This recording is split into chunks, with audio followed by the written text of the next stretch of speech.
retrouvons pour le deuxième volet de notre Info Plus et une nouvelle fois on parle du maire de Saint-Leu, Thierry Robert, et il y a des accusations qui sont portées, en tout cas il y a une enquête qui est menée par la gendarmerie sur le financement de sa dernière campagne électorale. Alors ces comptes de campagne ont été validés par la Commission nationale. Aujourd'hui il y a eu dénonciation, il y aurait eu des arrangements entre les deux tours. La commission des comptes de campagne ne valide que ce qu'on lui montre. Voilà. D'accord. Ouais. Et là, il n'a pas dépassé le plafond dans les comptes qu'il a soumis donc à la Commission nationale. À partir des chiffres que lui donne et des factures que lui Alors, là, il s'agit d'une dénonciation anonyme, d'une lettre au procureur. Plusieurs lettres même. Voilà.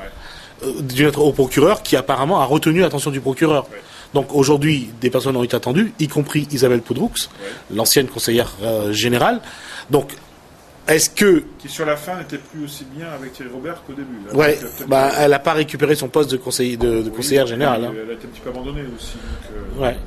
Donc à un moment donné, il y a quand même quelque chose qui change. Oui, et puis il y a cette accusation d'achat des voix de Boisvilliers, qui était candidat socialiste, et dont on dit, mais alors c'est pareil, c'est des accusations qui pour le moment ne sont pas prouvées, attendons l'enquête de gendarmerie, mais l'accusation qui est portée, ce serait que Thierry Robert aurait acheté ses voix 30 000 €. C'est-à-dire qu'il aurait payé ses comptes de campagne, aurait payé sa campagne, tout simplement. Donc, ça alors, vous voyez, c'est quand même quelque chose qu'un jour on en parle et qu'on aille vraiment...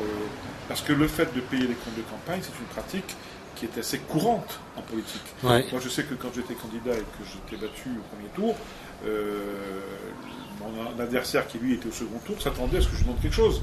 Parce que c'est la norme. C'est une tradition, on va dire. Bon, moi je lui ai dit non, j'ai refusé, mais apparemment c'est quelque chose de courant. Alors pourquoi Thierry Robert et pas les autres? Si on l'attrape lui là-dessus, moi je suis d'accord.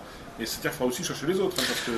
de toute façon, si on revient sur ce problème de financement des campagnes électorales, il est clair que tout le monde risque de se retrouver inéligible. Ne se présente que pour se faire rembourser leur compte de campagne en le gonflant un peu, en faisant bénéfice. Hein. Tout à fait, donc là-dessus. Mais ce qui est important quand même, c'est que aujourd'hui, si ce nouvel élément amène la justice à dire que les comptes de campagne ne sont pas justifiés, ne sont pas sincères, la conséquence, elle est automatique. C'est l'inéligibilité. Voilà, donc...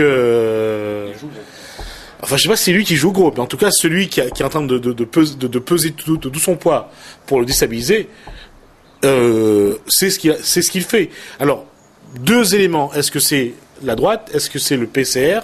Selon les éléments qu'on a pu avoir, certains pensent que c'est un travail fait par deux camps pour vraiment le sortir de la mairie. Maintenant, est-ce qu'il y a vraiment une volonté du PCR de faire en sorte que Fabrice Poirot s'installe sur le... Qui a compris que sur les temps salés, c'était mort pour lui. Je dirais juste qu'il y a un petit arrangement et qu'aujourd'hui, on ne va pas embêter Jean-Claude Lacouture. Mieux que ça, d'accord. Voilà. Je sais pas ça. Donc aujourd'hui, c'est sûr qu'on ne va pas embêter Jean-Claude Lacouture. Fabrice Poirot, il est aussi pris dans l'affaire du voyage en Afrique du Sud, sur lequel il y a une enquête également apparemment. Donc bon, tout ça...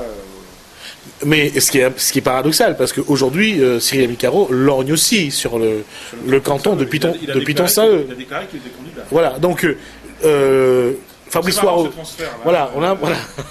Il y a une petite institution qui se retrouve directeur de cabinet à l'Élit-Silaos. Je vais le mettre en ligne quelques instants. Ah, d'accord, ok. Et donc c'est vrai que ça bouge beaucoup. Hein. Ah, là, c'est. Non, mais on place. La période on appelle ça en football de transfert. C'est pareil pour à la région. Il y a eu quelques transferts assez importants. Entre autres Alain Bénard, qui arrive donc en tant que chargé de mission. Donc c'est clair qu'actuellement on retrouve les habitués de la politique au poste de garage, je dirais. Donc voilà. Donc maintenant à Saint-Leu, qui veut la peau de Thierry Robert? Ça c'est la question. Est-ce que ce sont ses amis de gauche ou de droite? En tout cas, quel que soit le parti qui est en train de le déstabiliser, lui en tout cas sur ce qu'il dit, il est serein.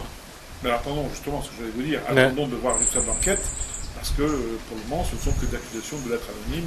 Attendons de voir si vraiment c'est vrai ou pas. Mais un point important, Pierrot, c'est qu'aujourd'hui, Saint-Leu est l'enjeu très important de 2 ou 3 partis politiques. Mais parce que les initiatives dépendront pour beaucoup de Saint-Leu. Entre autres. Merci, Jusmi. Merci, Pierrot.